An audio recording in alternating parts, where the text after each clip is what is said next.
Welcome back, ladies and gentlemen. Another week of fun here for the Right Time Arca series. As always, it is Asphalt Racing Network for another week here of some crazy road course action. The only road course we will go to this season for the Arca series. Of course, as always, my name is Tyler Jones, and I have another special guest in the booth, someone you're very familiar with on and off the track, that being last season's Rookie of the Year for the Arca series, Mickey, the People's Champ, Stewart. What's up, everybody? Thanks for having me, Tyler. It's Arca Wednesday, and I'm excited. Wouldn't think of anybody else I'd rather have in the booth than you, man. So appreciate you joining us again, dipping your toes in the water here as a commentator, something you love to do on the side here. Starting off with now, I feel like I'm not going to be able to get you away sooner or later. Yeah, this is just too much fun. It's an honor to be in the booth with you, Tyler. You know, calling last year was a lot of fun watching the races, and then the other leagues you do. So to be up here with you and getting this opportunity, it's a wish come true. Well, I appreciate it, boss. Of course, drivers doing their qualifying times now. Hopefully, like the song says, they're going to go down in history. 4 centuries here, being the only winner of a road course this season. It's going to be a tough feat. It's going to be a tough feat. These Arca cars are really unforgiving, even at an oval track. Road coursing, and then it out of all road courses, being a Lime Rock is going to throw a huge wrench in the points this week. Yeah, it's exciting. These road courses take a lot more practice. There's obviously a lot more turns. You got to memorize the turns and know which turn's coming up next. That way you can hit your mark, your brake point, your turn point, your gas point, your exit point. It's not just turning left today. No, it's still some left turns, but there are more hairpin rights and tight turns that these drivers are going to have to make it through, especially a tricky front stretch that is going to cause possibly a lot of problems into that first right-hand turn. Of course, seeing a lot of drivers having difficulty right now. Justin Baird spinning out on the track. It is going to be a difficult race to maneuver. Hopefully, we don't see many cars go out early, and we'll see a lot of drivers actually finish in a good position. We'll have to just wait and see. Of course, at that point in time, 5 minutes of qualifying. They're about 3 minutes in now. Minute and 17 left before the session kicks over. It is going to be a tough one. Of course, we like to not show the qualifying times. We just show the positions, and you don't know if that's before qualifying or after. So once we get ready, you will see your grid on the screen, which will unveil the actual starting positions for most drivers tonight. I can tell you who is in first place right now is probably who you're not expecting.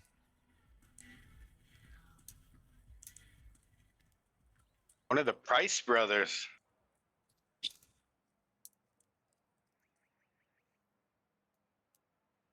This is going to be interesting. You have a full field, 33 cars.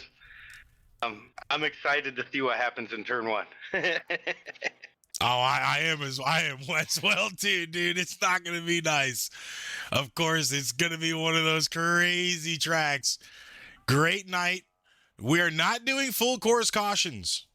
We are not doing full course cautions. They are going to F1 cautions, sector cautions only. So if you spin out, you are on your own until another spin out happens for you to regain your position. Bells tolling in the air now. Qualifying now finished. Drivers will start their gridding positions in just a few moments. Of course, we want to shout out everybody who makes this possible. Elliot, Heating and Air Conditioning, For our main sponsorship for the right time, Arca Series and Truck Series. Of course, our white flag sponsor being Randall Graphics. Our restart zone sponsor being Veterans Draft. Veterans United Craft Breweries. I need to start throwing these graphics up while I say this so you guys can see them. Veterans is the restart zone for the entirety of the season. Of course, Lakeside Mechanical Solutions for sponsoring tonight's race. As always, Young Hitter Collectibles. And like I said, Randall Graphics for our white flag lap. Getting good with those logos, partner. We try. Jack of all trades, shall I say. I'm sure it takes some time. We appreciate that. As much as I've been doing it, it doesn't take too long. Good. Drivers currently in warm-ups right now. 3 minutes of warm-ups left. So we're going to go to a quick commercial break real quick. And we'll be back for the start of Lime Rock. Hold on to your seats, go get your snacks, and share the broadcast because we will be right back in a few minutes.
We are back with just enough time. 10 seconds left on the clock, and we go to a grid. First and last road course of the season. Like we said, only sector cautions. There are no full course cautions.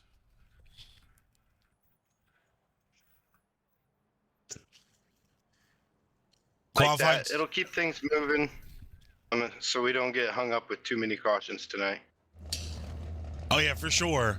Qualifying threw us back just a little bit as it was a 5-minute qualifying session, normally a 3 minute. So we're just a few minutes behind schedule of that 9:05 start.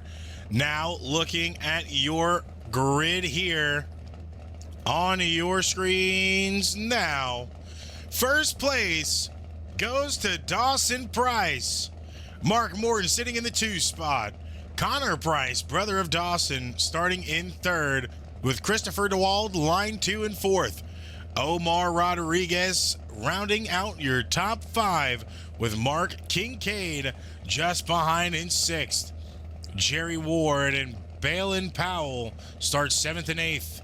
Matthew Francis and Nathan McKee rounding out your top 10.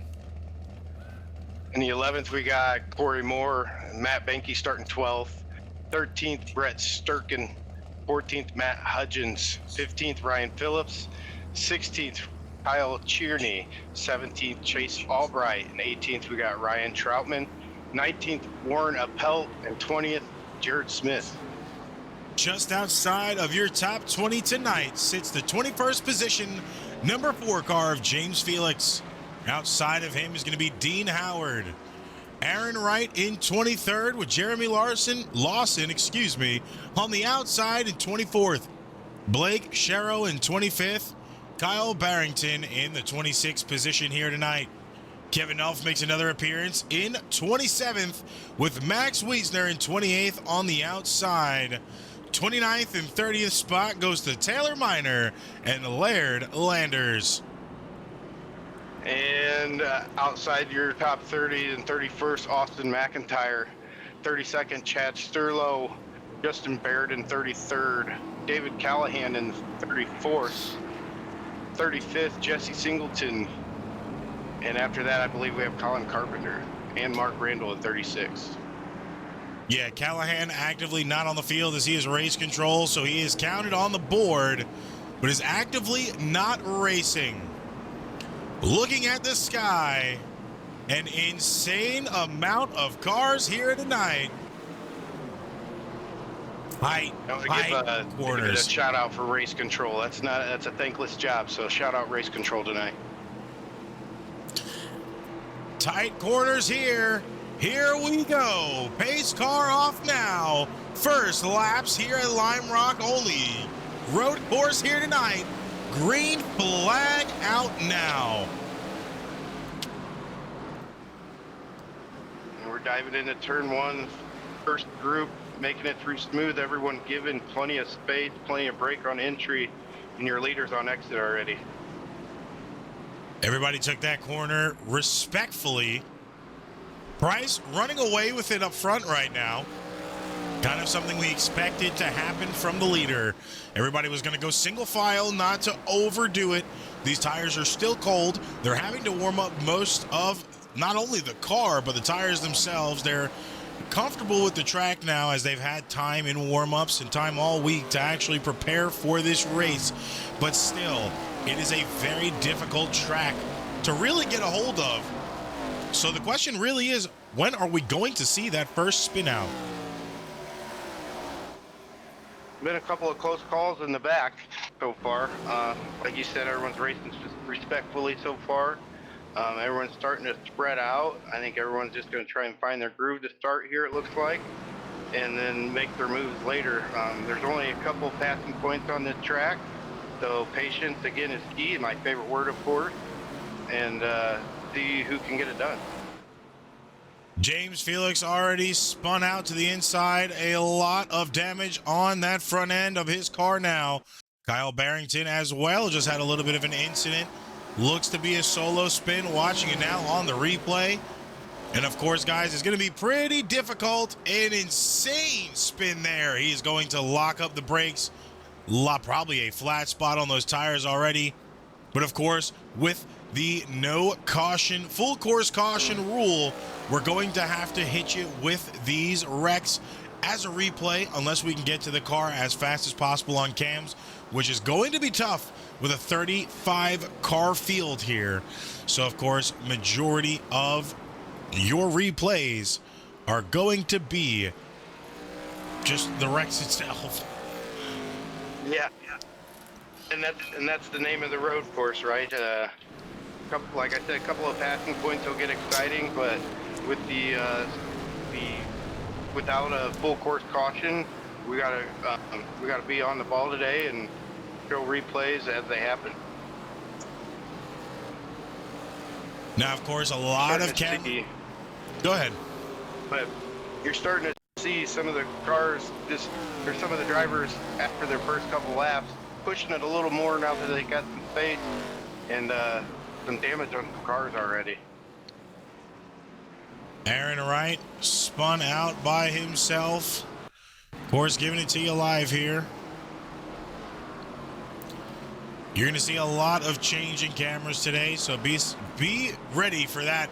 About the same place we saw Kyle spin out just a lap ago. So it seems like that corner is going to be unforgiving if you get back in the throttle a little bit too hard. That is that uphill right-hand turn where we normally see a lot of problems come from. Right, not really damaged too much. He's back on the track.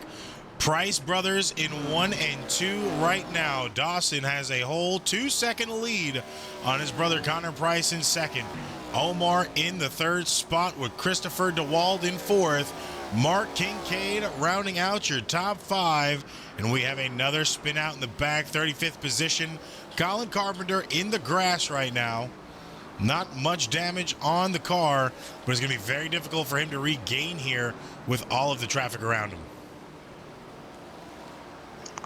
Yeah, and as we see, he's still not moving. I'm wondering if he's just being patient, going to let everyone pass, or if he's got an issue, he's back up and moving. So he'll get back on the track, hopefully find that groove. It's starting off tough. We'll see what happens when drivers get more laps, these tires get warm, and it just looks like a little early gas and a little late brake are costing some drivers. A lot of spins already. Warren a pelt around now as well. Ryan Phillips off track. Blake Sharrow looks to be in a crash himself too. Came back up on track.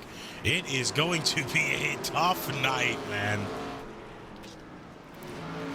Yeah, I've been practicing for you're calling the truck race tomorrow. Been trying to run some practice for that.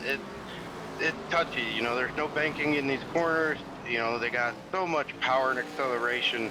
If you don't hit that gas pedal just right, that rear end's gonna go out and around on you. Quickly, very quickly. Another situation, Justin Baird. Just saw him barely on your screen. Backed up on the track, came into a driver's right front end, now having to go in pits. We'll watch it right there. He spins out, 13, collected him. Baird went off the track and started backing up back on the track, and right here got collected.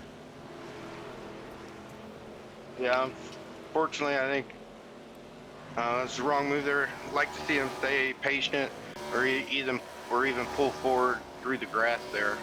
But lesson learned, hopefully everyone's okay and they can keep racing. Dawson has led 5 laps, but for some reason has jumped to pits.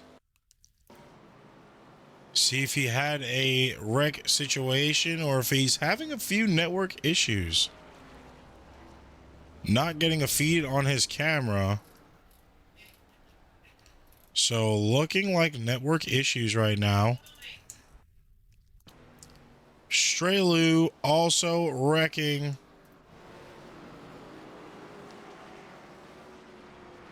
Caught the... Gets around. Ooh, caught 2 cars in that one. You see his bumper come off there. Heavy damage to the front end for Sterlo. Keep it down. Good. He's back on track, but he's definitely going to be off pace. Tough situation for most of these guys right now. Jared Smith as well in a wreck of his own. It is very tough to get to these guys while they're spinning. There's so many people all over the place. Trying to give it to you guys live, but if you just saw the amount of went off track, came back on track, went off track, came back off track, wrecked. It is jumping on the screen I'm looking at right now. Of course, Price brother in the lead. Connor Price, he's still here. He's in the lead by almost a full 6 seconds. Second place is now Kincaid. You saw the 92 of Rodriguez Jr. get into an accident. So Balin Powell now in third. Christopher DeWall moving up because of that incident as well. He's in fourth. And Mark Morton rounding out your top five. Looks to be trying to make a move on the 84. They are pretty close here. Will Mark be able to get it in these corners, or will he have to wait for the straight? You see him back off just a little bit there, but that's probably due to the corner entry. This is a tight corner right here. Get back on your gas, and then you got to make another right-hand turn. Not many straightaways. Corners, pretty difficult. We've seen a lot of spins on exits, but we have not seen a lot of spins on entries. Yeah, and that's at that acceleration point we were talking earlier. As you can see, the DeWalt, they're a little late on his braking point. You can see where that just slides you up the track, but your early acceleration point, that's what gets you around sideways and turned around facing the wrong way on the track. Now, of course, Mark able to make that move on DeWalt, so now he is in fourth place. 7 car is in front of him. That's Austin McIntyre. He is now a lap down. These are not for positions. 71 of Kevin Nolf in front, going off track to let Morton by. Morton trying shown from the 71 like that. Morton trying to gun it up to Balin Powell. They have at least a 6-second gap. Morton really pulling a lot of time off here. Had it about down to a 6.52. Goes back up, now shooting back down. Mark within reason to possibly catch Powell here. Of course, only 80 laps, no stages. So it is going to be a shootout until the end. Definitely. So you're just under a minute a lap, so it's not that long of a road course, but it's just got just as many turns as some of the other road courses. So it's not easy by any means. You can see him coming in here to turn one, just how sharp that could be. And you see Price with a 7-8 second lead, so it's definitely showing some dominance out front.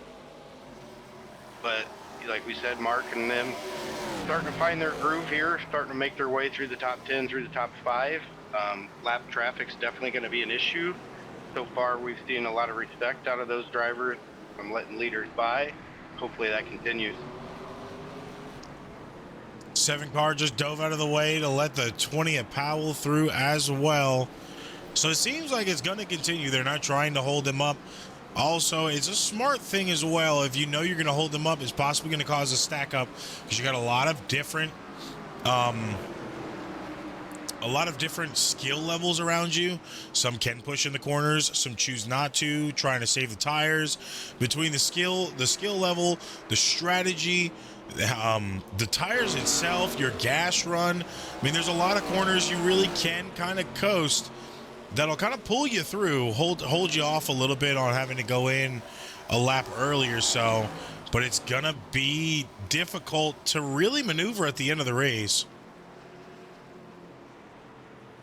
And I want to reiterate you said the different skill set of these drivers. This is Right Time's beginner-friendly league, so you have, like you said, skill levels of all kinds. So it's great to see, racing with some of these guys last year, the development they've made from last year into this year. and you can see it paying off at each and every race that they get better. And it's going to be an honor to pass the torch for Rookie of the Year. I believe I get a vote for that. So I've been keeping an eye out for our Rookie of the Year each and every race, and so watching them guys develop has been really fun and exciting. And a big rookie class this season, not as crazy as it was last season. Of course, first season, so everybody was a rookie. But still, at the end of that season, it was a pretty difficult decision to make. Of course, you improved a lot throughout that season, and I feel like that's going to be something that now is going to really set the tone of how much improvement there was from that driver from their first race to their last race to really be deemed the Rookie of the Year. I feel bad for the drivers now because they've got some pretty big shoes to fill. Hopefully they'll fill them maybe with a little bit of tissue paper if they can't make it all the way, but still they'll be able to do something. I appreciate about it. It was a lot of fun last year, and winning that trophy was quite the honor. Like you said, it was the first year, so basically it was open to the whole field. So to win that on the first year, the inaugural year, made it a lot of fun. Looking right now, 28 of Connor Price, still sitting about 7 seconds back from the 00 of Kincaid. I don't think Price is going to be touchable until pit cycles. And that'll be interesting when we do get to pit cycles, strategies, who's going early, who's going later. Can you stretch it out halfway? You're going to try and stop once, you're going to stop twice. You know, there's no cautions to save fuel, so hopefully you make the right decision the first time. Pun intended, the right decision. See, that's going to be something that's going to be kind of tricky too. I mean, of course, they do have one faster pair. There is 75% fuel, so they're not set at 100. They only have 4 sets of tires. And of course, the cautions are off. So that's really gonna be a deciding factor after 122.4 miles are done or raced here tonight. The biggest question is who will be able to prevail after those pit cycles with fresher tires. Of course, you know, everybody likes to kind of dog it out. They feel like they got comfortable with the track. They want to come back in and kind of replicate the same thing they did before they hit their first cycle. But of course, on cold tires, that's going to be a little bit difficult to do because you can't go gung-ho right out the gate. You at least have to get a half a lap to a full lap of pure warm-up in those tires to get those temps up right, especially your insides and your outsides, where you're turning your hardest is really a lot more rights than lefts. So your outside temperatures for your right sides and your inside temperatures for your lefts are really going to matter the most. And with lap traffic, you might not be able to get them up to temp as fast as you want.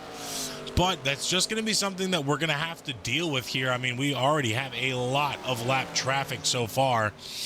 Some people out already for the night. 54, Price is out. 15 of Carpenter out. The 4 of Felix is out. 51 of Singleton already reported out on the night. About a lap down. Traffic starts from 18th back. First lap down is Smith. Then, of course, the 14 of Barrington also out as well in 25th. And literally from 18th back all the way up into 28th, there is 1 lap down. From 29th to 33rd, they are 4 laps down currently between all of those drivers. And it's an unfortunate situation. That night for them on a point system is kind of over. Unless somebody in front of them actually wrecks out, it's really going to be difficult for them to get their laps back. Of course, anybody in front of them that is a lap down that wrecks out or goes into pits, they should at least pull 1 back. So maybe they can get at least 1 to 2 position changes. And there's a spin out right there. Singleton just got spun around while we were actively looking at the car. You know, and I got Connor Price around on track too. So I definitely want to check that out. And That makes a big difference because second, third, and fourth was all battling for the second place position. As you can see now, it looks like Connor Price has lost that lead. Wait for the board to update next time around.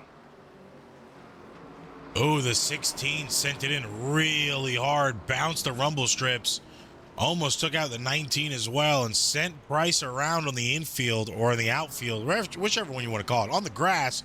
And then as the 28 corrects himself, he got slammed again by, I believe, I don't even know who that was. It flew by so quick. Let me back that up. Hard to say. Yeah, So that's unfortunate for our leader, but he about saved it there. He about had the save of the race so far. It was the 23. The 23, it looked like Price was going to go back in the middle of the track. So the 23 went up high and unfortunately clipped him, which then caused him to go around again. 23 being Mark Morton. So probably damage to the front side of Morton's car now. He is in third, but it's going to be tough. Everybody in the top three really close to each other. Kincaid is your leader at this point in time right now. Powell not too far behind. Then, of course, the 23 of Mark Morton there as he just spun himself out into the grass, saved it from the guardrail. So he will not have damage, but will be possibly going in this time. Nope, regains the track. Okay. So now Mark is really at a disadvantage as he's 12 seconds back from the leader. DeWalden, the 84 in third, is now 8 seconds back. So it's Kincaid and Powell about a second split each other right now. And that just shows you, partner, just even some of our more skilled drivers that are up here leading the race can even make mistakes on that acceleration point. Cost Mark Morton big time there.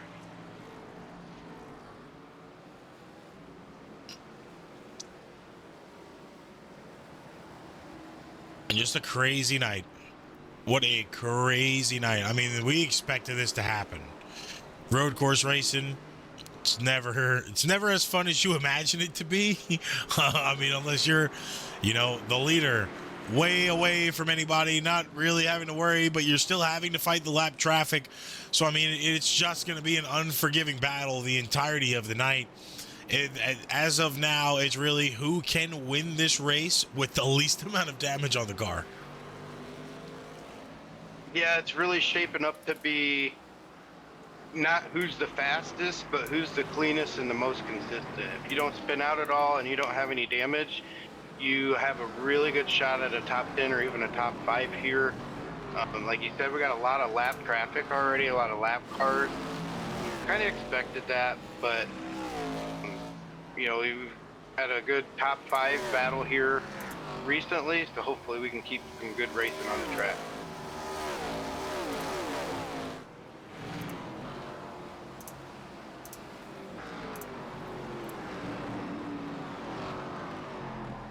Of course, they are doing what they do best.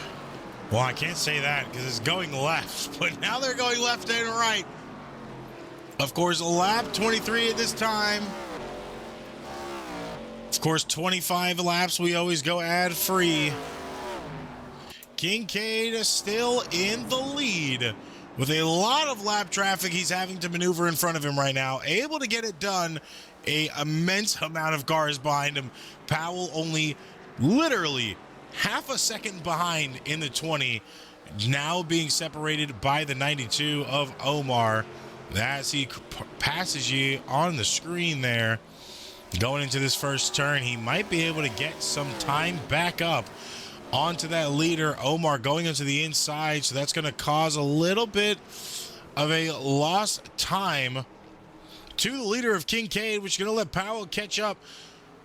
Rodriguez still in the really the middle of the corner where they want to be putting the nose of their car, so it's going to be a little bit difficult. 0-0 Kincaid just hit the grass a little bit. Now Powell officially sniffing that bumper. Another lapped car in front still, Rodriguez. Actually, no. Omar is not a lap down. Omar is the last one on lead lap right now fighting for his position. So it is going to be different. It's going to be dicey. Omar does have the right to block. So he does have the right to put his car in a defensive position for the leaders not to pass. As long as it doesn't interfere with the leaders, he should not have any problems.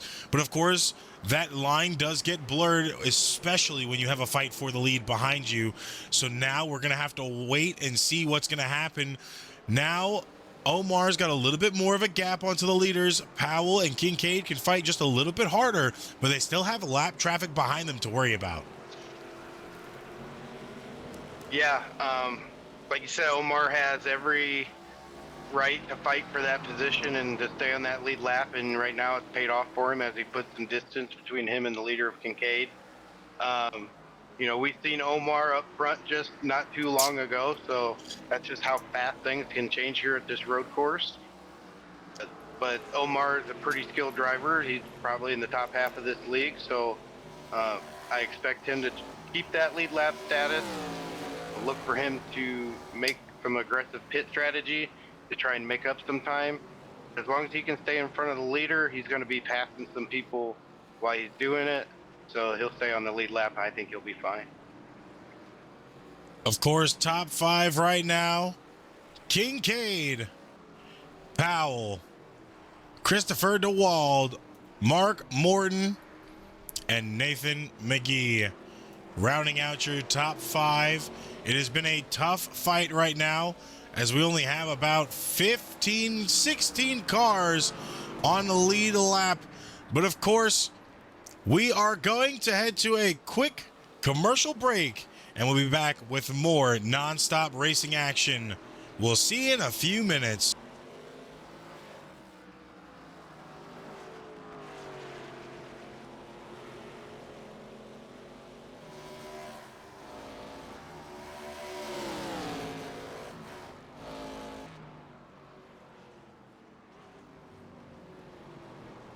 Come on, guys, eat your food. Let's go. I want to taste your banana pudding. You taste my banana pudding. It's on.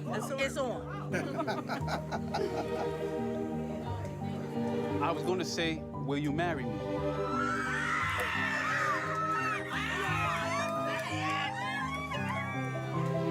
Is my makeup messy? Yes, it's messy.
Consumer Cellular can help people save on their cell phone bills. That's why I cut my car in half. This year, let's cut even more things to show people how much they can save. Let's cut the face off of our helmets. Let's cut the top off of our steering wheel. Let's even cut our hats. Isn't that just a visor? Shut up, Chris. Great. Can't wait to see what y'all come up with. Get your second month free with Consumer Cellular.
We actually have a caution out.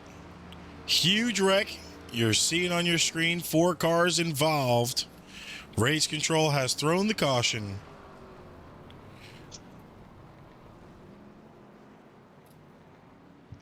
Yeah, it looked like you had multiple cars involved there, and it was starting to stack up behind them. So I think race control made the right call there, getting everyone slowed down on track. And for us fans, this is definitely going to ramp up the excitement for a few minutes. Some pit strategy here. Somebody's going to get a lucky dog. I believe Omar got to keep his lead lap, so he'll get to get back up towards the front. Big smart move there for him, battling for his position with the leader there. And then of course we're going to go double file restart. Drivers got a few laps under their belt, so they're going to be a little more confident. So we'll see what happens. And like we said, it was going to be a tough situation, that turn 1, and lo and behold, took almost like 28 to 30 laps. But turn 1 is what sealed the deal. Not anything we didn't expect, to be honest. I mean, like we said earlier in pre-race, these cars are not the best at throttling within a right-hand turn, let alone a left-hand turn. So it was very difficult from green flag early on tonight for them to even make it to this point in time without a big stack up. Of course, now first caution of the night thrown out by race control. I would not want to be in race control situation with how many off track, on tracks there have been racing incidents, wrecks, solo spins. I mean, of course, you still have to observe the solo spin, make sure no one pinched them or made contact, but still would not want to be in race control shoes right now. Yeah, that's one of the reasons I gave him a shout out earlier. I'm sure his race control software is going up just like your broadcast software is with all these off-track incidents. So again, shout out race control. We appreciate you.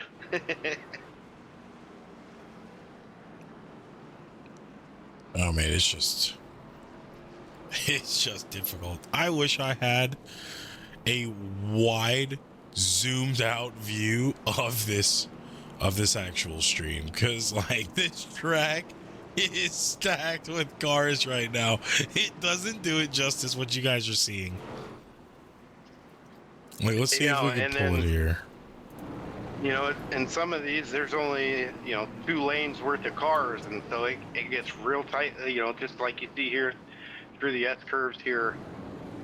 There's not much room for cars side by side, so it looks tight, and it is tight. I mean, it's just the magnitude amount of cars on this track, man. It's insane.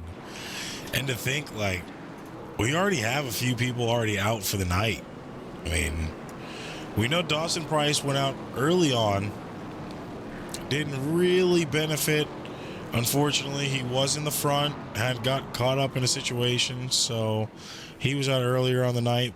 I believe we still have Shero in now. I don't think we do. But look, one of the first times we could actually say this, Mickey, back in the Veterans United restart zone. Wow. Oh, they're extending it, partner. Oh, man, I was happy. Take it off. Yeah, I know. Believe it's getting extended.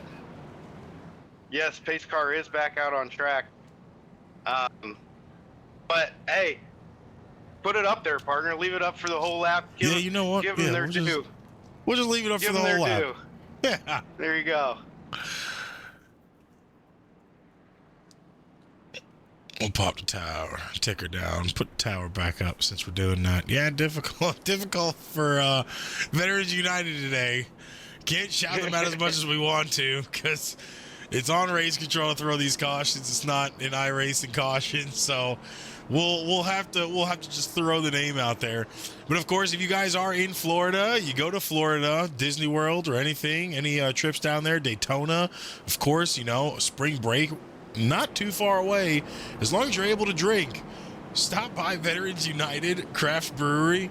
They actually have a brick and mortar location in Jacksonville, Florida, but you can find them practically all over Florida. They have brewmasters actually well certifiably trained from Germany. I can't wait to honestly get my hands on this 6-pack so I can give you guys an honest and fair review, because I already know going to Germany to actually be taught how to draft a beer, that damn thing has got to be out of this world. Yeah, I would assume if you're gonna go get trained to make beer, Germany would be the right place. Yeah, damn right. You know they love to drink, so what other place than Germany? But for the one time we might be able to say this tonight, we are back green flag in the Veterans United Craft Brewery restart zone. Oh, they are already slamming on brakes. Thought it was about to be a 3 wide just behind the leader. Kincaid at the time of the caution was still the leader. Connor Price in second. Mark Morton in third. Powell in fourth. And Rodriguez now in fifth. There he is. He went from 13th to 5th. I'm glad he proved me right and not wrong. What an insane move, though. I mean, caution came out.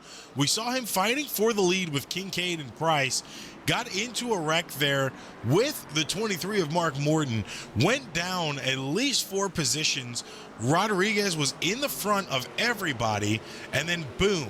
Caution comes out, sits at 13th place, fighting for his lap back, and now is sitting comfortably in 6th place. So, I mean, literally, one caution can make much of anything happen. Of course, still praying for these drivers' safety, because it is not a good track here. But of course, Arca always is about expanding your horizons and taking challenges where there are risks. Of course, these cars are known to not be the most comfortable on specific tracks, especially Darlington, the short tracks, Bristol. Sometimes you can have troubles at Charlotte. It just really depends on the driver and their skill set. Right now, we're really seeing that skill set put to a magnitude of just trial and error, because these cars we've had a lot of solo spins tonight. We've had a lot of people going off track. We've had just an amount of different situations. I mean, I'm still getting off track. Banky off track. Hudgens off track. Landers went off track. Hudgens went back off track again. Landers went back off track after that. Omar around. 2 cars wrecked right there. I believe one of them was Aaron Wright. Yeah, unfortunate there for the 92. I didn't catch the beginning of that, but, you know, just to talk about how well of a move he made, depending on where he finishes, it might just be the move of the race. As you see him coming into turn 1, slow car on the inside. Omar just had to kind of move up. I don't think he expected that car to enter so slow, and just kind of stacked up behind him. It looks like everybody's okay for the most part. 75 of Ryan Troutman right there, going a little bit too slow. Another spin out in the back end. Mark Randall reported as a crash, but it could have just been him slamming on brakes a little bit too hard. Don't think there was contact. Oh, no, there was definitely contact. That's Matt Banky right there. Heavy contact in the rear. Lost the front bumper. Definitely some damage. Possibly a little bit of radiator resistance now. Mark Randall also cited in a crash. There was a few crashes right there back to back. 18 spun out, same corner, went airborne off of that one. That is not a good wreck.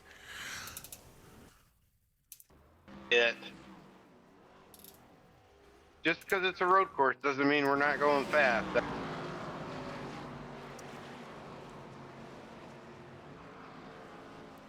Look at this wreck again. Nosedive straight into the wall. All 4 tires off the ground. And, of course, Ryan Phillips as well. Little bit of contact off of that as he disappears on your screen. Randall has jumped the pits with that.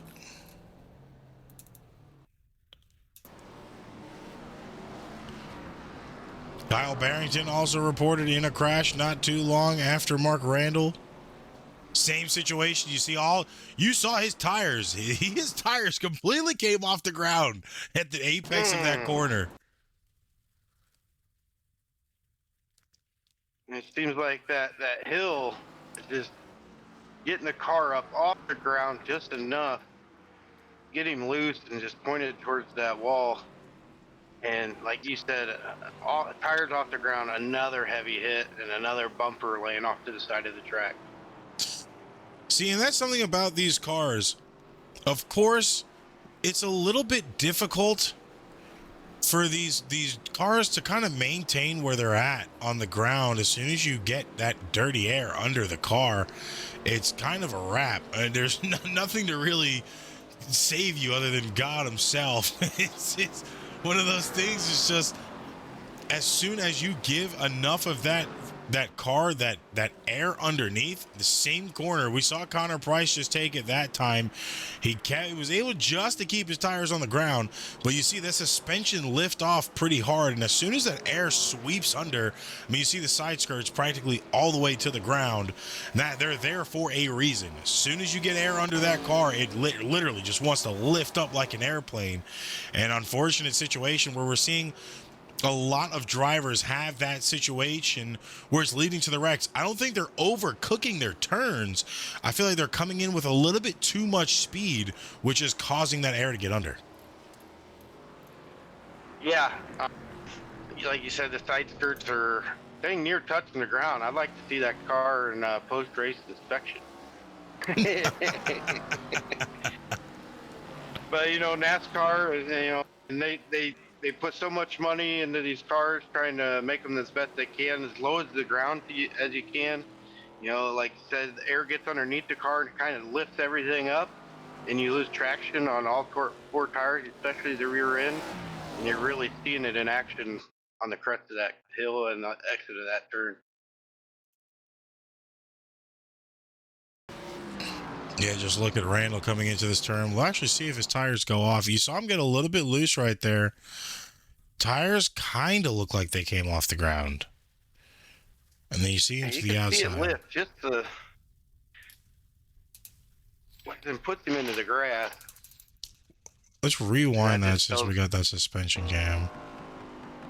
It spells trouble. So not too much there. You saw him get loose on the entrance. So it might have just been a situation for him getting loose on the entrance.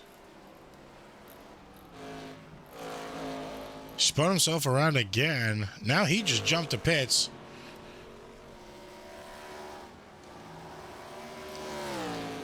Of course, Price still in the lead. Now halfway through the race. Mark Morton in second place, only a second and a half, roughly, just a little bit over a second and a half right now, behind Connor Price in the 28. He's led 20 laps of the race. Mark Morton has only one lap here tonight. Rodriguez now in third place, as he started in fifth, so he's making pretty good moves to get back, even with him being in that wreck not too long ago. 27 of Matthew Francis now in fourth place, 18 seconds back from the leader. And then, of course, rounding out your top five, the 94 Brett Sturkin right now. Looking at manufacturers, it is a pretty big shooken up manufacturer list. Chevy dominating the top 10, 2 Toyotas, and 1 lone Ford, as Austin McIntyre just spun out and hit the wall there, just on the outside of your screen. Another one bites the dust. I just need to get that queued up. Literally, I just need to have that queued up. It's the same place, too.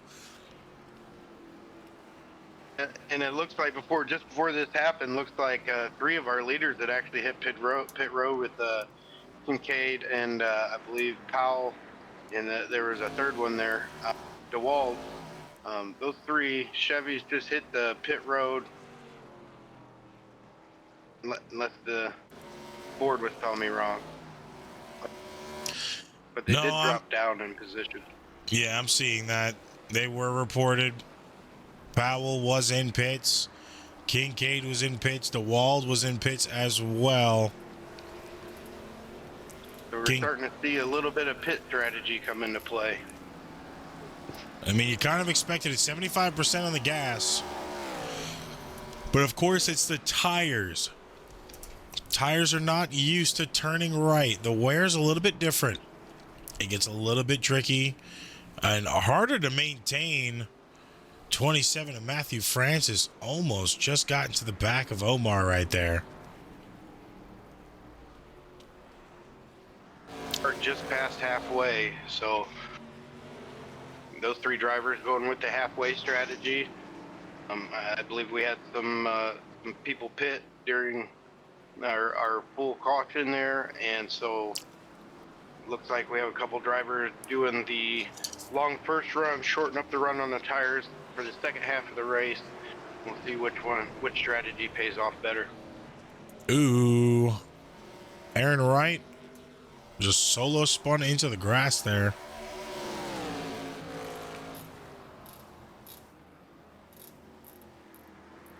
Man, tough situation for these drivers because literally only 11 people on lead lap right now. I mean, shout out to the rest of them that are still in the race. I mean, it's a little difficult. I mean, even in officials, it's difficult being 8 laps down or 6 laps down or 3 and praying for the caution, knowing it possibly is going to come out. But I mean, at the end of the day, you back out, you lose points. So, majority of drivers tried to stay in. Of course, only 35 were able to advance. So if you make that spot, if you're not wrecked out or get that meatball flag, which means the car is unsafe to continue, then of course, you know, you've got to keep doing what you're doing. So, I mean, kudos to those that are still in a lapped position, willing to still be here and fight. 9 only at this point in time are on lead lap. I think Corey Moore is just down 1 or fighting for his position right now. Yeah, 2 things for me.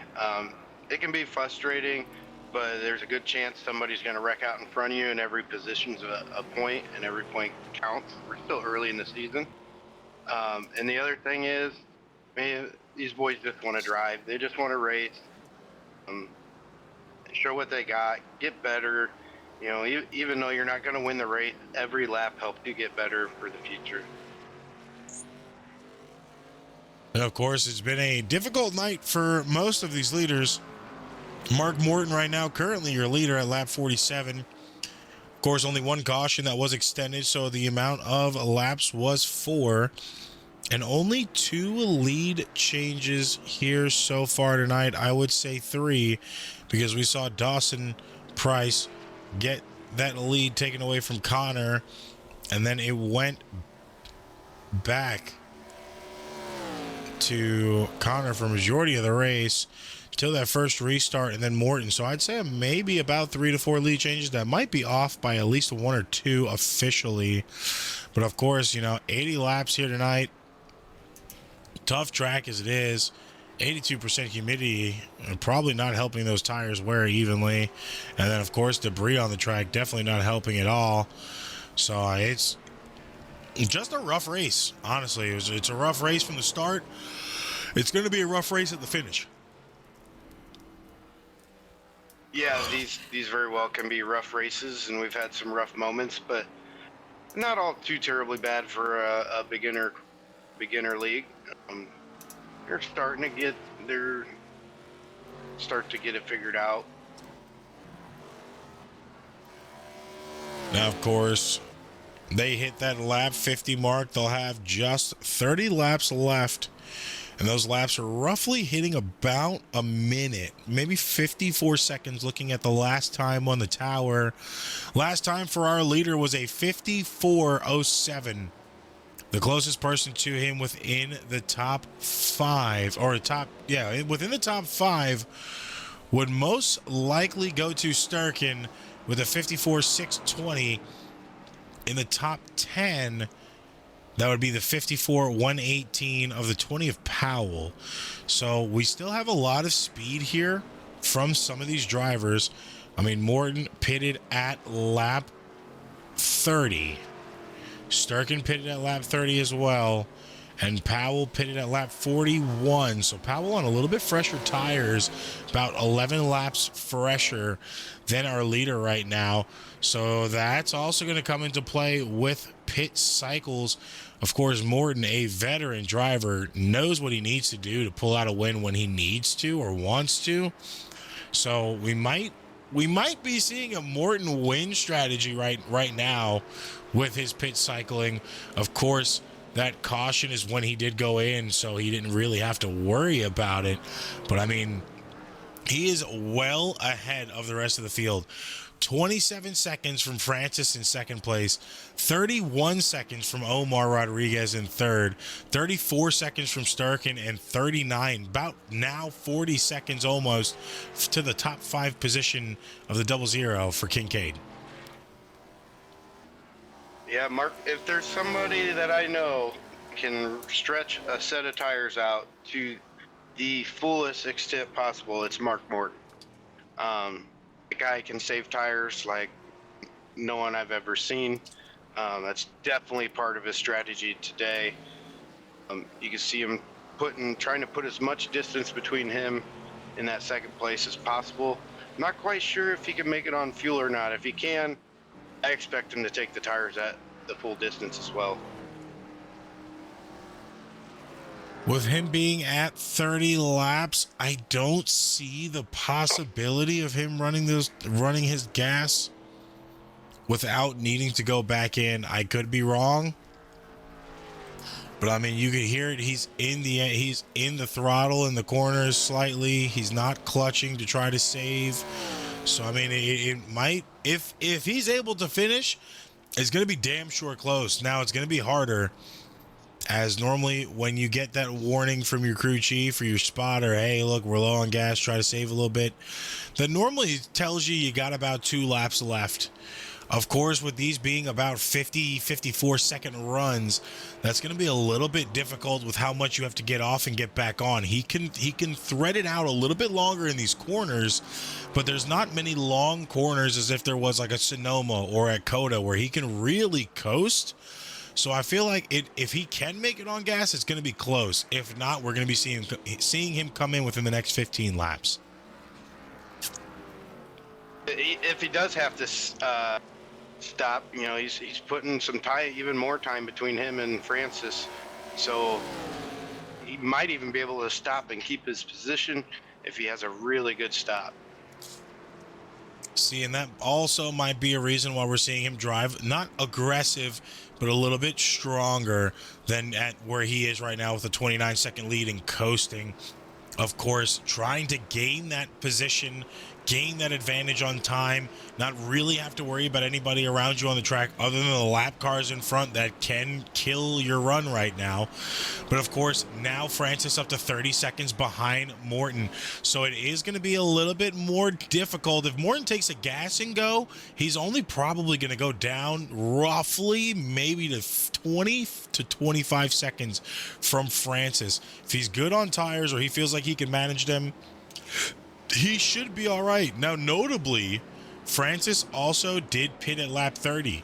So when Francis goes in, he'll have to go in as well. The top 3 have all pitted at lap 30, including Omar Rodriguez as well. Sturkin pitted at lap 30 as well. So 4 out of the top 5 are all on the same lap cycle or pit cycle. So it's going to be a little tough to figure out how much time they have to each other. I mean, Francis now 33 seconds behind Mark. Francis first one to go in pits out of the top 5. So there's the answer. 1 down. Morton's going to add a lot more time onto the field right now. As soon as he goes in that stall, we're going to watch Francis to see if it's going to be a 4-tire stop or if it's going to be a gas and go. This changes everything. Nope, left side's jacked up. He's going to be on tires. Full tires. Tires and a full tank of gas. There's So- now a minute gap between him and Morton. It's going to be tough to make up on a guy like Mark. And then, like you said, Omar still got to stop. And then we've seen the early pit stops at Kincaid and DeWalt and Powell, now third, fourth, and fifth. I'm still 40 seconds back, but you're seeing the early pit stops and the late pit stops really kind of work, trying to, I can't think of the word, but not working together, but coming together, and we'll see which one prevails. Now listening to the inside of Kincaid's car, he's not really gassing it in these corners. Of course, he has some lap traffic around him, and he's trying to get around them as fast as possible. But in these corners, he's letting it throttle out. He's going down to about 4,700 RPMs. Not really too worried. He knows he has the gas. I don't know how a 41 lap pit stop would manage to 80 laps entirely. Of course, that kind of puts him in that 38 to 39 mark on fuel left. Will he make it is really the question without having to come back down again. I mean, we see he has the speed on the lap cars. He has the opportunity, really coasting his corners. So, I mean, it could be a possibility here. Only 39 and a half seconds back from the leader of Morton. Rodriguez now 36 as well. So it's just a waiting game to see who's going to be the next car to go in. Sturkin now down to 6th. He still hasn't went in yet. Interesting.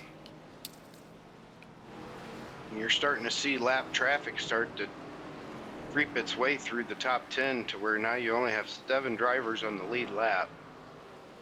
You're starting to see the endurance and the conditioning of these cars and drivers at the front of the field. Yeah, it's going to be tough. It's going to be a tough finish. I mean, some of these guys possibly can get a lap back if they dig it a little bit deeper. Of course, they're still going to be fighting everybody else who's a lap down around them. So it's not like they're locked in their positions. They can kind of just coast it. They still have to fight depending on who's around them. And I mean, that goes the same for Morton. When he goes into pits, he's going to knock off some time to his lead. I mean, how much time entirely? We saw, you know, there was a pit cycle and it put a minute and about 7 seconds on his time when he was only 39 back. So it added a lot of time onto the cycle. But of course, that was 4 tires and gas. So if Morton just goes in for a splash, that's roughly maybe 5 seconds down pits 5 seconds in your pit stall entirely, but probably at least a 20-second run. Maybe just, you know, pacing down to your box, and then the exit as well, then having to get back up to full speed to hit that hairpin. Well, not the hairpin, but that long right-hand turn to be the first turn. So, I mean, we could see Rodriguez put himself within 10 to 15 seconds of our current leader and then possibly see a pretty good fight to the end. Yeah, it could get interesting. I'm definitely curious to see whether he takes 4 tires or some fuel, or even maybe, I don't know what 2 tires would do you, but I'm just curious to see what he would do. And like you said, if he does take 4, it's about 30 seconds, which then really tightens up second, third, and fourth. I feel like the tires you would want to take here if you're taking 2 would be right sides only, but still having fresh tires on the left and then bad old tires on the right. And I mean, fresh tires on the right and old tires on the left. I don't think it would be a beneficial situation because you really need those rights to turn, but you also need lefts as well because we do have the left turns here too. So I feel like with an addition of fresh right sides, you're going to have the grip, but you're not going to have the full turning ability.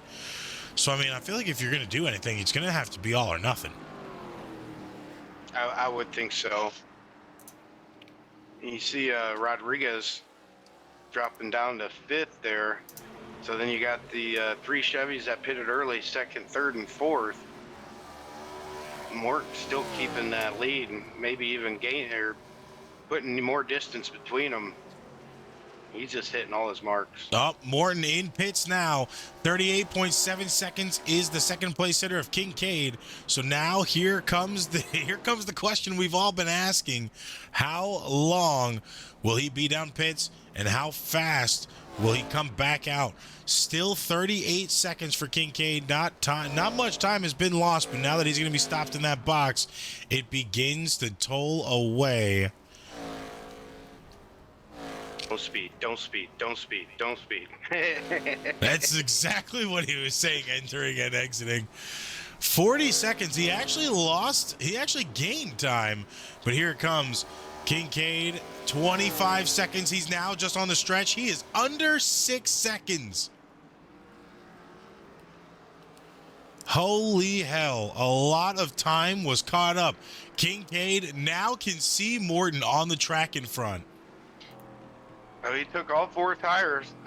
As you said, partner, it's a good call on you. Another good call on you is it just got tight. The good news is for Morton is he now has the freshest tires. He knows he's got enough fuel. Now again, he can just settle in, hit his mark. As you can see, the second to fifth right behind him. They want to catch him as quick as possible. Just don't know if that's going to happen. We're seeing Morton hit his marks pretty good now. He's on fresh tires. He's not worried about the warm-up. He's already had a lap to get them warmed up. As you see, still not too happy on the throttle. He's letting that car completely turn and get locked in place before he gets back on that throttle, and he's rolling into it softly. Right there, you heard him gain up a lot of time, then go full bar out. So he knows what he needs to do right now, as expected. It's a difficult track. You need to be on your P's and Q's. The biggest question is he going to be able to pull away? Kincaid 2 seconds behind. 19 more laps, 89 around. That could have just taken out the 0-0.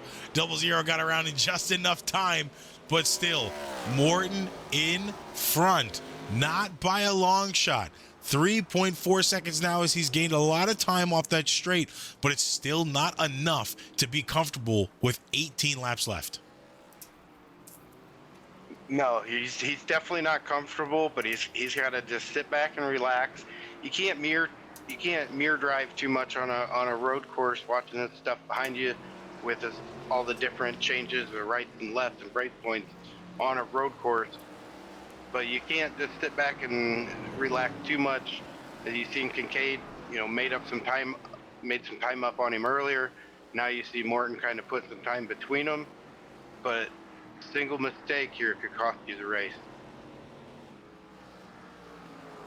See, and that's another thing as well.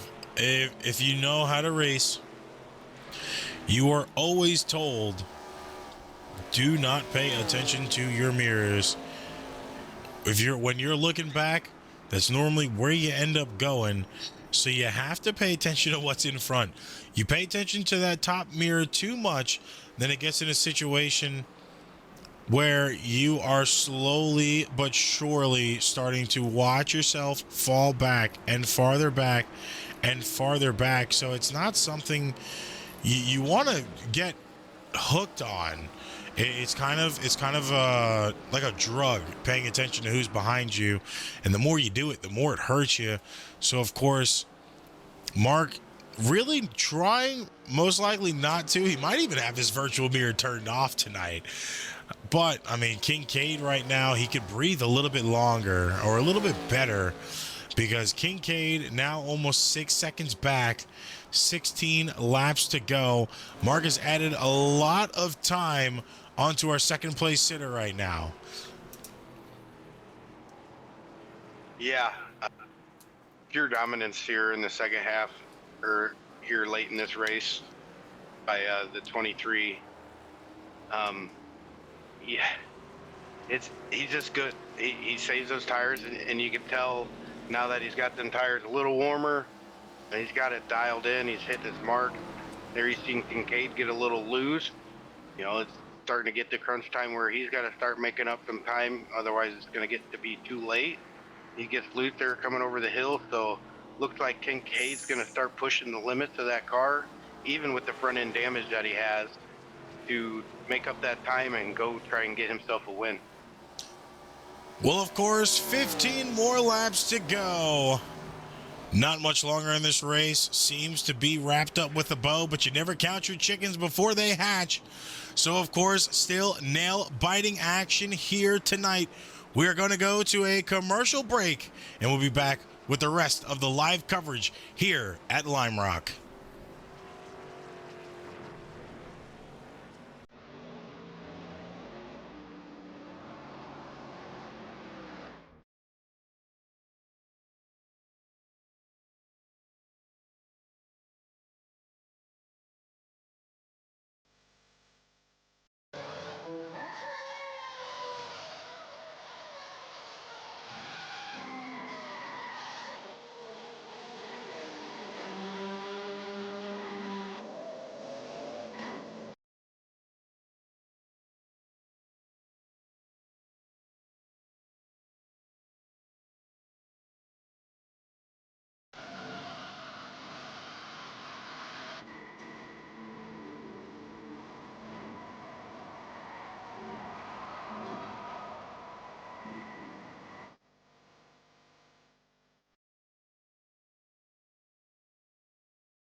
Breaks so much later.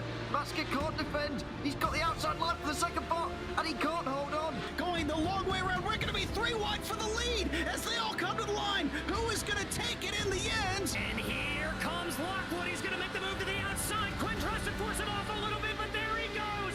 It's going to be side by side through turn 1. Will he be able to cover him off? He does.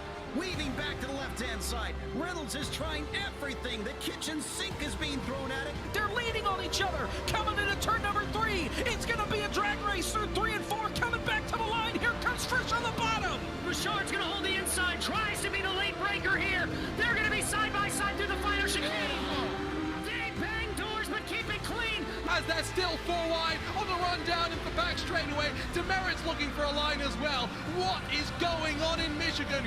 Novak into the fence. They're still beating and banging. Oh, and to the line. He is much faster coming through there. Is there damage on Challenger? Abramitis is ahead. There's going to be a race to the line. Who is going to get it?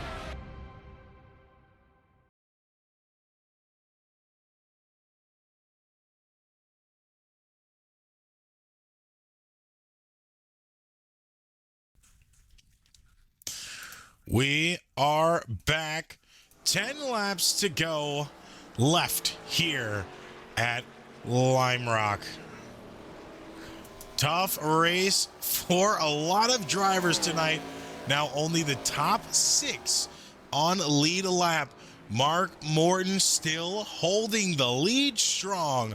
11 seconds splits him and Christopher DeWald in second place.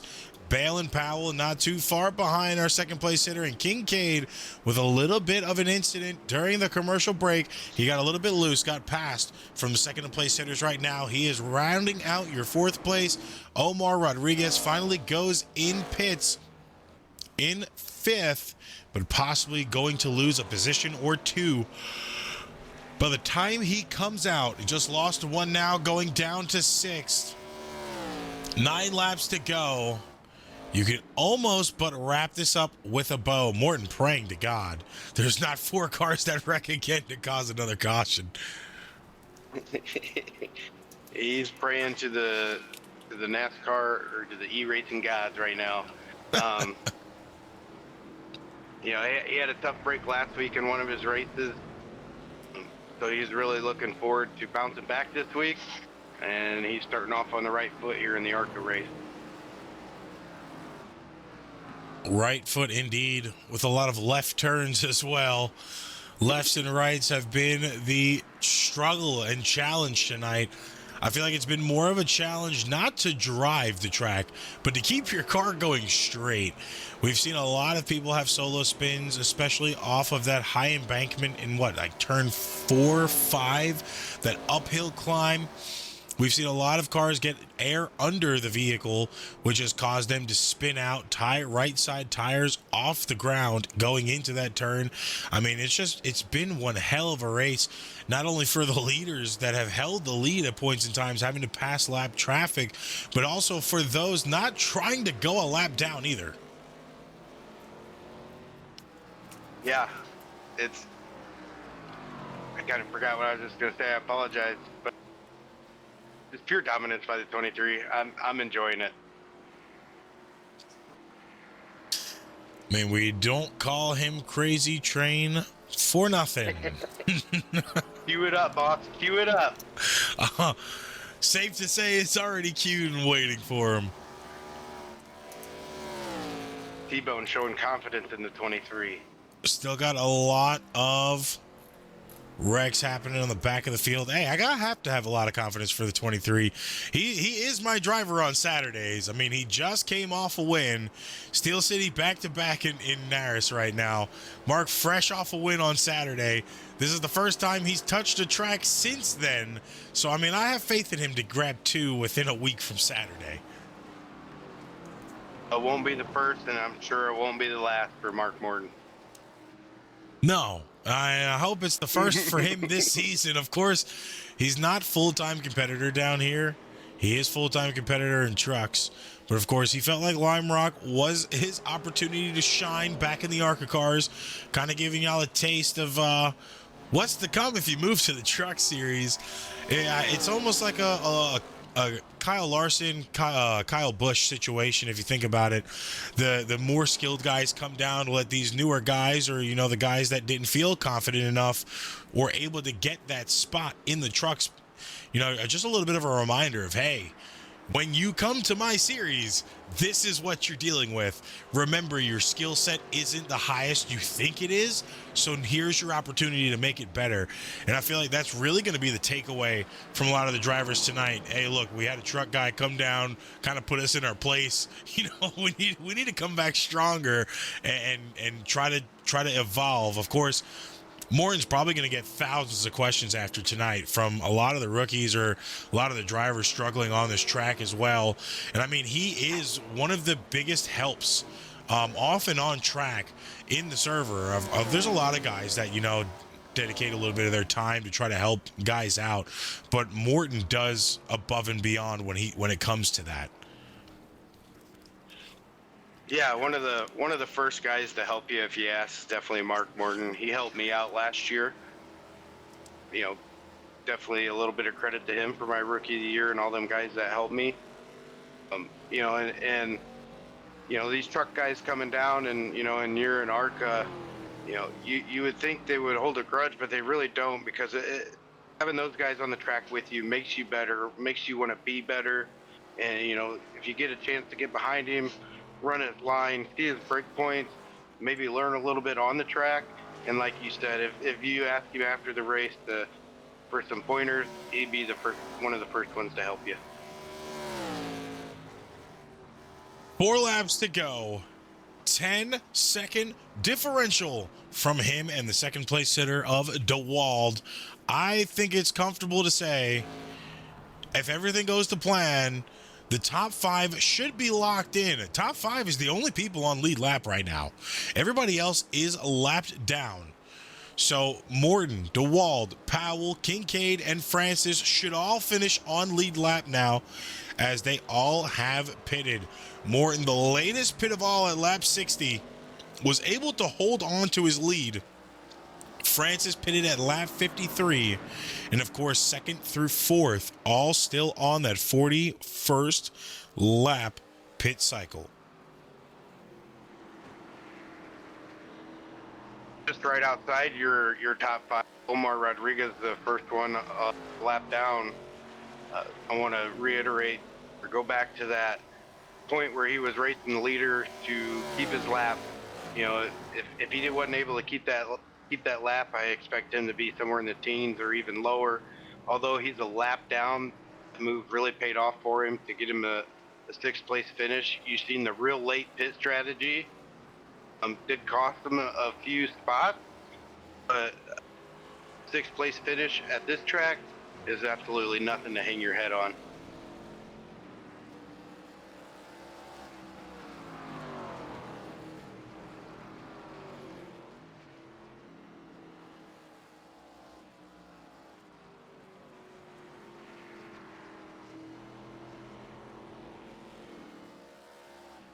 You got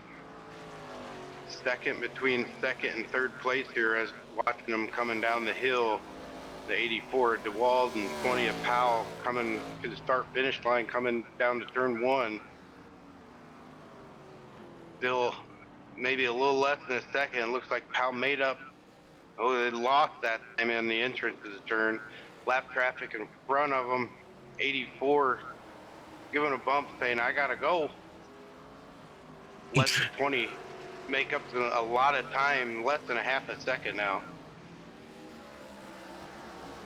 Yeah, they are pretty close there for 2nd and 3rd. That's going to be the fight to watch right now. More than comfortable. He doesn't have anything to worry about. Versus 2nd and 3rd fighting for position right now. He is in the clear with 2 laps to go. White flag out now. Sponsored by Randall Graphics. 1 lap to go. Morton in the lead. DeWald in 2nd with a 20 of Powell, not too far behind. The Benke giving the 2 lead lap cars the inside. The 84 able to clear early on entrance. 20 was door to door with the 35 there for just a second. You can still see it's about a half a second. 20 is really going to start pushing here to try and get that spot.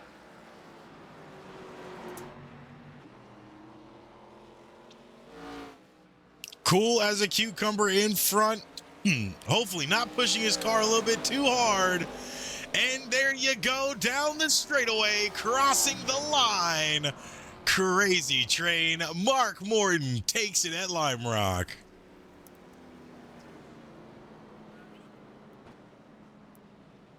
Congratulations, 23. You earned that one.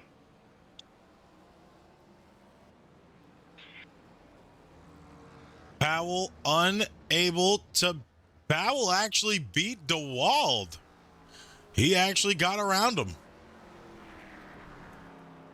And looking at the time difference there, curious to see if the 84 got loose there on that last turn, costed him a spot.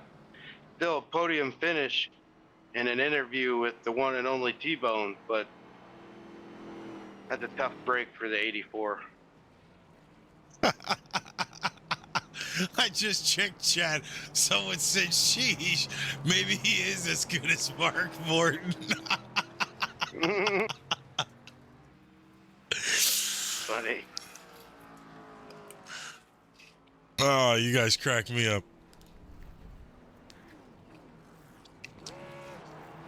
Everybody congratulating Crazy Train there. You don't see it much. People actually enjoying the cool down lap. Congratulating the leader. Yeah, and boys are tired after that. It's a lot of work, a lot of muscle memory with, it's not turn 1 or turn 4. It's, there's, 12, 13, 15 turns on some of these tracks. So it's a lot of work, and to run 80 laps, only one caution. So you had to basically break halfway just to relax a little bit. But other than that, you got to be locked in the whole time. And that is the name of the game. More than able to do it here tonight. And now we get to watch him burn it down.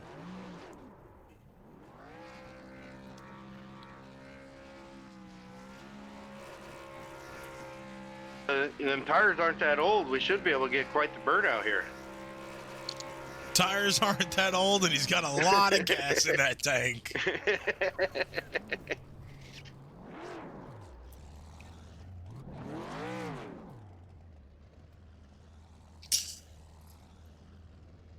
Oh, that's it? Mud. Come on, Mark. Mud coming at you. Let's go back and watch that fight between second and third.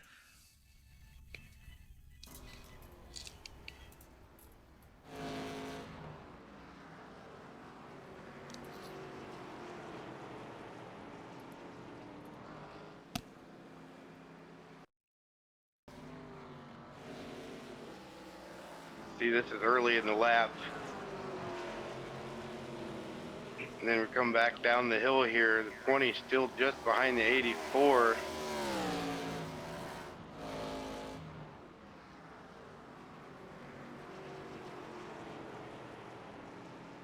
Up against, gotcha.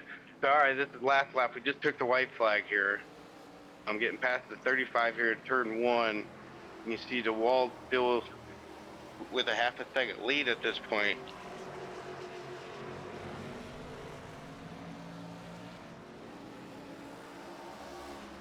I mean, the 84 of DeWalt did as much as he possibly could to not lose his position.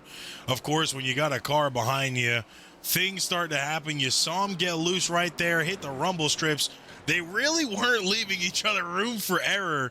And unfortunately, the 20 spun him around. He literally 180'd it, flipped it as hard as he possibly can to try to get back up there.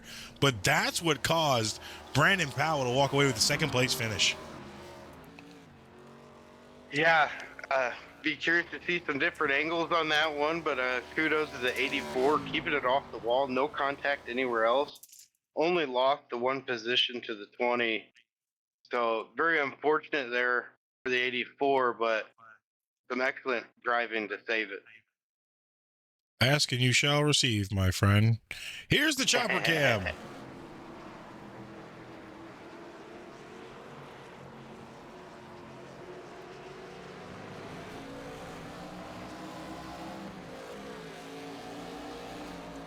Ladies and gentlemen, don't forget, don't go anywhere. We still have top 3 interviews with the 2 you're seeing on your screen right now and the race winner as well. 20 pinched him just a little bit, but still left him room. 84 ran the 20 out of room. Yeah, and I'm gonna 100% agree with you there. That's the beauty of the chopper. Shout out chopper pilot, cameraman. But yeah, just from looking at it the other angle, it looks like the 84 might have actually pinched the 20, and they got into each other and ended up probably costing them a spot there at the end. Unfortunate situation there for those drivers. Of course, Morton able to take it away. Let's see if they are ready to roll.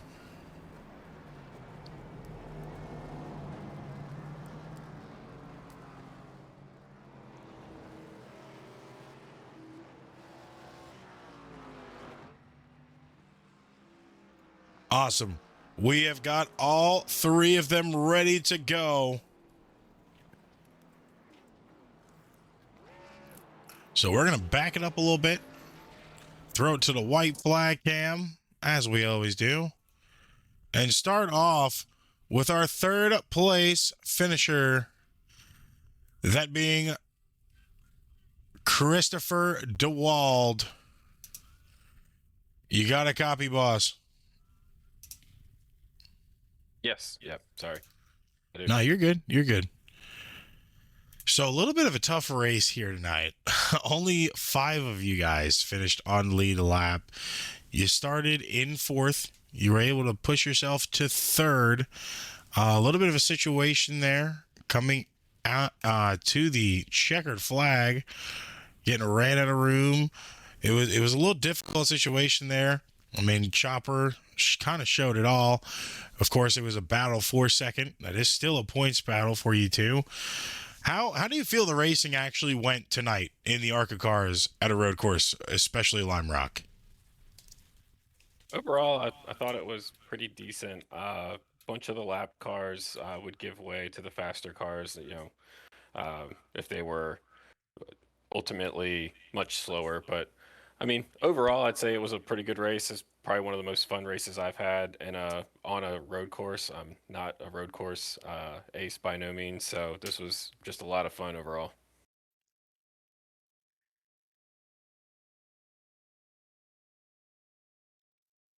Now, of course, only road course we had on the schedule. First off, are you happy about that? Now we're going back just to left turns, and how did you expect this race for you to go tonight before you touched the track for green flag? Before I touched it for green flag, I was hoping for at least a top 5, just based upon speed from practice. Once we got into race and started seeing the way things were kind of happening, I was like, okay, I think a top 5 is definitely feasible. Never thought I'd get to a top 3. So overall, it was good racing all around. That last lap, I used up Balin a little bit just to trying to see if I could keep second, and then it looked like he kind of dipped his tires in the grass, got a little loose, hit me in the left rear, so I kind of deserved it. But it was looking forward to going back to ovals, but I wouldn't mind another road course if this is how it goes and I could get another top 3 out of it. I mean, of course, tough situation with a lot of the lap traffic. Like you said, we witnessed it as well. A lot of the lapped guys got out of your way or y'all's way at any safe point of the track to do so. Did you feel like there was still any lap traffic that kind of held you up on the track that, could have kind of pulled your lead back down? I mean, when Morton went in at lap 60, there was at least almost a 40-second gap to you guys. Him coming in pits, exiting out of pits, it pulled Kincaid down with you guys as well to under about 10 seconds. So do you feel like there was anything else that possibly could have been done to pull that time down, or it was kind of solidified at that point? No, once you put 40 seconds on the field and you're able to pit and come back out still 10 seconds up, that's SVG level road course ace. So there's nothing I was going to be able to do. I was for those last probably 10 laps, I was pushing as hard as I could just to try to stay in second and see how that turned out. So I mean, there's only a couple times where I was like, wish the lap cars would get out of the way a little quicker, or I just caught them in a rough spot, which brought Balin closer to me. But it was overall, I was happy with how the lap cars were, and I mean, congratulations to Mark. I mean, again, to be 40 seconds up is absolutely incredible. So congrats to him and that team. Mickey, you got any questions you'd like to ask him? Yeah. As you guys know, I'm a strategy kind of guy. So, you kind of did you plan before the race pitting together with Kincaid and Powell, and then I believe you guys pitted right at the halfway point. Was that the strategy all along? It obviously paid off pretty good for you. What was your guys' thought? I had no idea what I was going to do for strategy. Not a big road course guy, so I was kind of planning on going in around lap 40, just to kind of split the race in half. Wanted to see what tires were going to look like. Tires were, aside from just the heat, there was no real issues there. But when I heard the guys around me going in, I figured I'd dive down and go get gas and four tires, and then when under caution, that only caution we had, I figured I'd go in. I guess I went in first there, and then I dove back in just so I could finish the race with just those two stops. So my strategy was kind of do whatever the guys around me do, and yeah, it ended up working out for me. Congratulations, brother. Thank you, appreciate it. Now, of course, before we let you get out of here, you know we always do it. Do you have any shout outs you'd like to give to anybody? Just the right team, racing team. This is my first year with these guys, so just the whole sim racing group. Everybody's been pretty cool so far. Everybody's been pretty respectful, so I just appreciate the warm welcome. Appreciate everybody let me race with them, and yeah, looking forward to the next one. Well, of course, congratulations on your third place finish here and managing to stay on the lead lap. It was a pretty tough battle for you guys in the front, but you were able to manage the best you were able to and walked away with a top 3. So congratulations to that. And we definitely look forward to seeing what you're going to do back at the ovals next week. Yeah, appreciate it. Thank you guys. Have a good rest of your night. You too. That was the 84 of Christopher DeWald, who kind of came up just a little bit short at the end, but still walked away with the top 3. Kincaid was a little bit farther back, so it didn't hurt him losing too many positions, like you heard him say. He was kind of using up the 20 a little bit, and he feels like it was deserved. So, I mean, at least he acknowledged it, and he's understanding of the situation, not taking that into next week. Now, of course, the next person up is going to be that 20 of Balin Powell. So let's get him in here now. Yo, you hear me? Yeah, we got you, Balin. Heck yeah, man. So starting off 8th, you pulled yourself up into the top 3, held it for a really long time.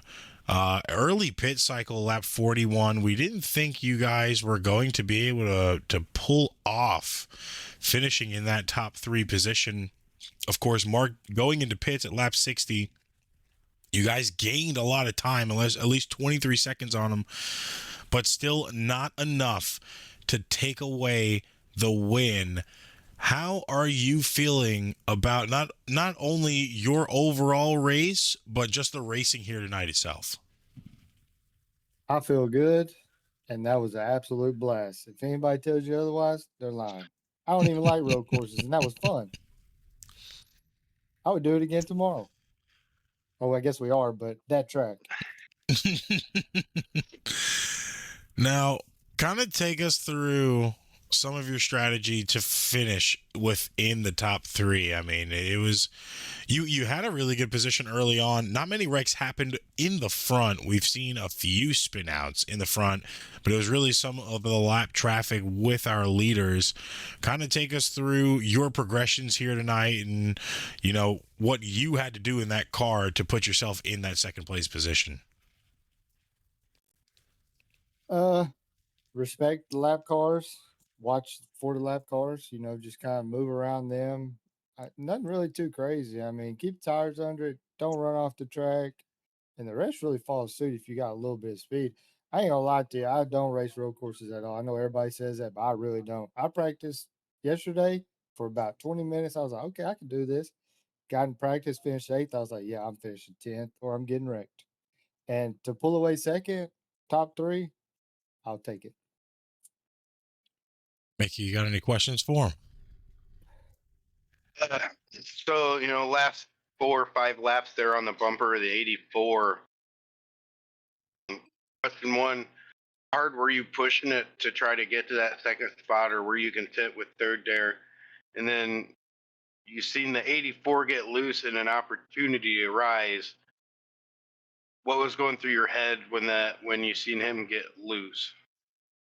When I seen him get loose, that's when I was like, okay, I can maybe get second place. Other than that, I wasn't gonna run him hard. I was kind of content staying there, and we raced, I don't know, 30 laps with each other. He spun out or wrecked. I passed him. I messed up. He passed me, and then that at the end. So we were racing around each other basically all day. And to see him do that and to go around him, no, by no means do I mean to wreck him. And me and him talked about. I think it's all good. We understand. I'm just happy he finished third, and I was happy I finished second. But the only reason I even got close to even catching him is lap car slowed him down. If it wasn't for a lap car, I would have never caught him. It was a heck of a move, brother. Congratulations. Thank you, sir. Now, of course, before. Oh, no, go ahead, Mickey. Do you have something else you want to ask him? Just one more question. Like you said, you had a lot of fun. You're racing trucks. I believe you're a rookie this season. After getting 3 races under your belt with Right Time, what's your thoughts on the league and the drivers within the league? All around, awesome. I haven't met a bad soul in here. Usually when if somebody messes up or kind of wrecks you, or even though if it, no, a lot of it, all of it's not intentional. Everybody apologizes, stand up people, talk about it. No, you get no hard feelings, no harsh words in the league. And that's what it's all about. We get off work, we're here to have fun. And if you can't have fun, then ain't no point being here. Now, of course, one more question before you go here tonight. Do you have any shout outs you'd like to give to anybody? White line, my buddy Mark Kincaid, I know he got 4th, but there was no reason he shouldn't have got 2nd. He got his bumper knocked off, killed the arrow in the car. The group, you for putting this on, taking your time to broadcast it, all around fun, and that's it. Well, of course, congratulations on the second place finish. And we definitely hope to see what you can replicate in the trucks race, or, come back to an oval and see you hopefully back in the top 3, if not getting a win. Yes, sir. 2 weeks in a row in the top 3. Come on. You have a good one. And that was your second place finisher, Balin Powell, which means there's only room for one more. That man dominated the end of the race. Of course, that being Crazy Train Mark Morton.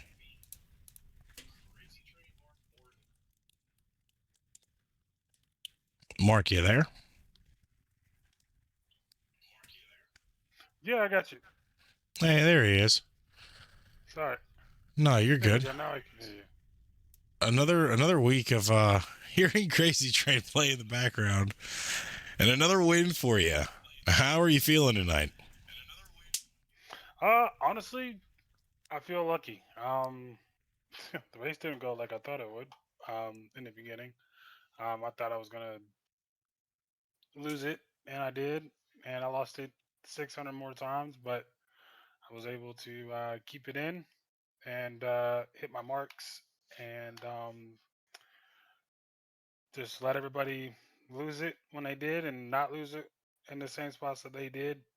It really wasn't going to race, but I said, you know what, I'll run some laps, and if I get at least top 3 fastest in practice, I'll run. And sure enough, I was fastest, and then qualified second. And I mean, the rest was kind of history. It wasn't if Dawson and Connor didn't have bad luck, I probably would have got 3rd.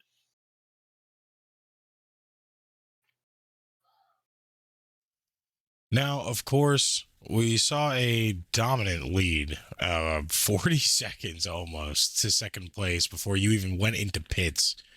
You barely lost time either, man. Maybe 23 seconds. Still came out with 10 10 whole seconds of just comfortability. Then we saw Kincaid pull that down to roughly about 2.5. We saw you dig a little bit deeper. Kincaid unfortunately got turned. That really kind of ended his night there. And then you had a good 10-second distance to DeWald. At any point in time, did you start to feel a little bit of that pressure of not having that lead anymore? Oh no, 100%. I mean, as with especially with the lap cars, you know, you try to be patient with them, and real quick shout out to everybody for being respectful and getting out the way and parts that was kind of hard for two cars to go side by side. Um, with them, with the lap cars and everything like that, I was expecting um them to close a little bit. I thought they were. I didn't know what everybody else's strategy was.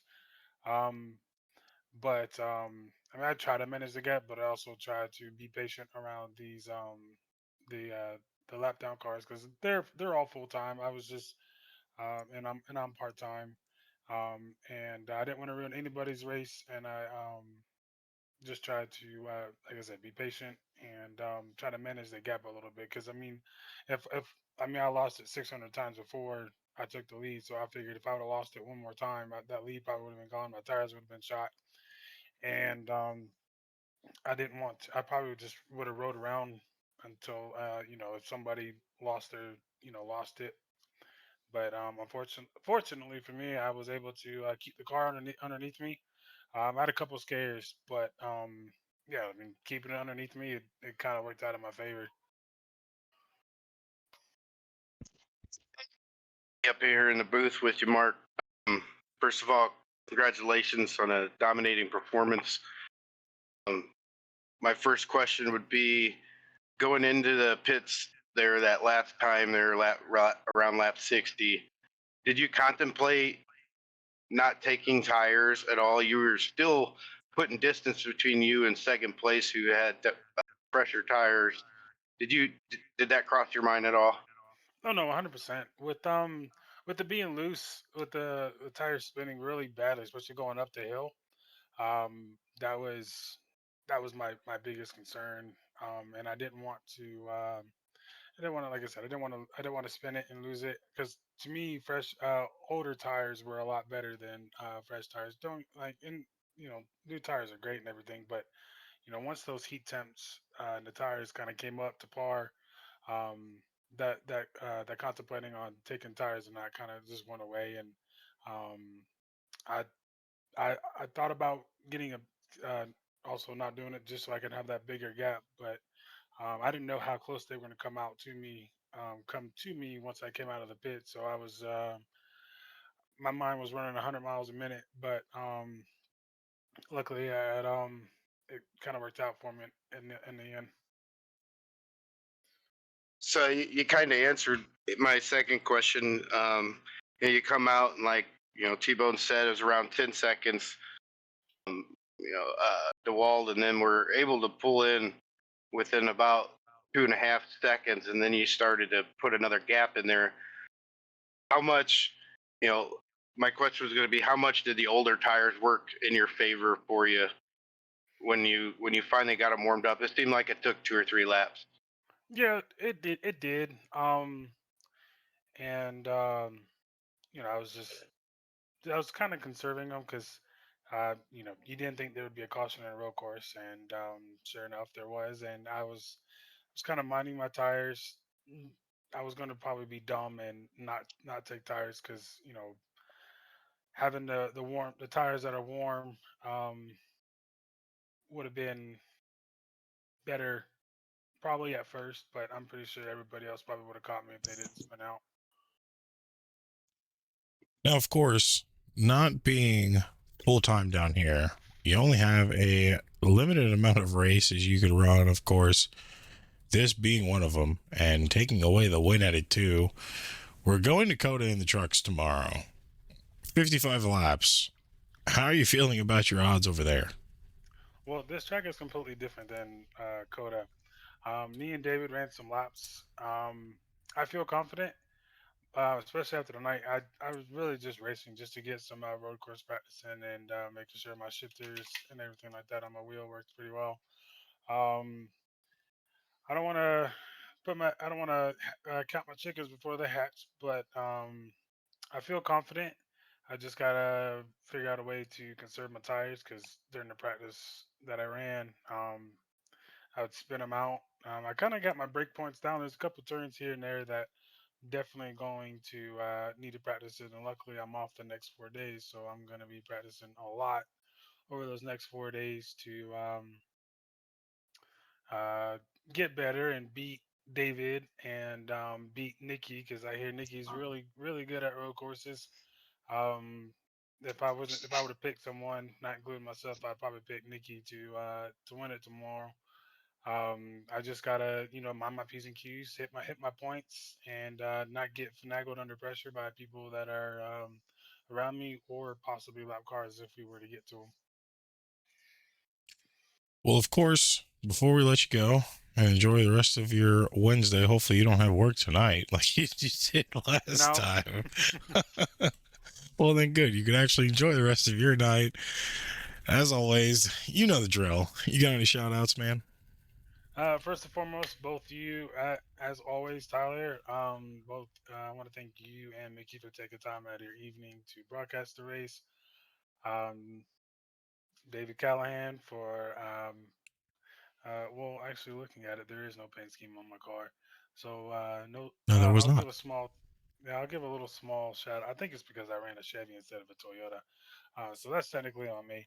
Um, but everybody in DCR, um, everybody in right time really for showing up. With road courses, I mean, people see road courses, and not a lot of people that do that turn left like to turn right. So big shout out to everybody that showed up tonight for putting a big field together. I think it was like 30, almost 30 cars that showed up, and that's really rare for a road course race, especially a beginner series. Um, so again, big shout out to them. Uh, yeah, I think that's about it. Well, of course, you had an insane race, man. Qualified second, finished first. So stayed in the top 5 as far as you could. Was able to pull out the win with still a decent margin ahead, even with a late pit cycle at lap 60. So, of course, congratulations to you here on your win. And definitely looking forward to seeing what the trucks are going to be like for you tomorrow. Oh yeah, most definitely. I'm excited for it. This kind of gave me a little boost of ego for tomorrow. But like I said earlier, this track is completely different than Coda. I'll probably end up crashing it, hitting the wall, spinning out, hitting a water barrel, something. Um, every blind squirrel finds a nut every now and then, and as talented as this Arca series is, I got lucky tonight. I guess I raced a lot here at this track, so it definitely paid a little bit of dividends for me tonight. So hopefully my luck can carry over to tomorrow and go back to back with DCR. Well, hopefully we're talking to you in the top 3 tomorrow as well, boss.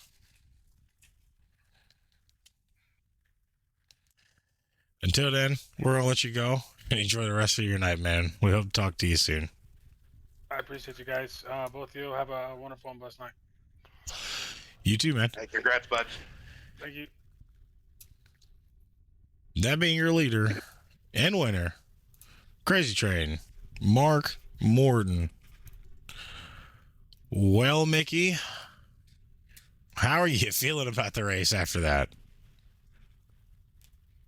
Feel good. A lot of respect shown out on the track. I'm a big guy on respect on and off the track, and you've seen it between lead cars and lap cars and just people racing for positions, trying to give as much room as possible, not cutting them off in the corners, not washing them up on exits. So for the most part, it was a great race. It was a lot of fun to call, especially for a road race. So it definitely got my heart beat up a little bit and excitement for tomorrow as I take the 42 Florida Gators out on the track at Coda. Well, I mean, I enjoyed myself tonight. I don't honestly get many opportunities to call a road course. This by far, I believe, would be the first one, unless we did one last season I can't remember of. But I definitely enjoyed it. It was a hell of a race. A lot of shakeups, a lot of spinouts, a lot of accidents, but that's what you get when it is a beginner-friendly league. You don't expect it to run clean and green the entirety of the race. Only one actual caution thrown by race control for 4 laps under pacing, and I feel like it was a deserved break for some of the drivers to kind of regain their bearings and keep moving forward. Of course, not all were able to finish tonight. Tower is probably way off because all of those guys that are set out right there actually have times. Dawson Price was one that was unable to finish. So it's a tough situation. I don't even think he used his fast repair before he left either. But it's things that happen. You're going to have shakeups. You're going to have bad days. You're going to have good races. You're going to have some, ugly situations. But it's really about how you can build on it and move forward for a lot of these drivers. You hit the nail on the head. Road courses can really be frustrating if it's not going your way. But you got to keep your head up and move on. Practice for next week starts now. You got, 6 days to get it figured out. And so keep your head up, keep chugging, keep practicing, and you'll get better. Well, of course, our time here has officially come to an end. We, of course, are live tomorrow. Back here on Thursday for the Right Time Truck Series. Naris on Fridays for the trucks and Saturdays for the Gen 6 Cup cars and American Stock Car Racing League on Mondays, as always. So be sure to check back in here tomorrow for Right Time's Coda Race in the Truck Series. Of course, your official results for tonight. Mark Morton takes away the win tonight. Balin Powell finishes in second. Christopher DeWald in third. Kincaid in fourth place after some front-end damage slowing down his car. And Matthew Francis rounding out your top 5. Of course, on behalf of the Asphalt Racing Network and the Right Time Sim Racing League, we are thankful that all of you guys have joined in, whether it was live or a VOD or the upload to YouTube. We appreciate you sticking around. Make sure you follow the channel here on Twitch. And if you're watching it on YouTube, go to the bio and find us where we go live. Of course, until tomorrow, we all hope you have a good time. We hope to see you again.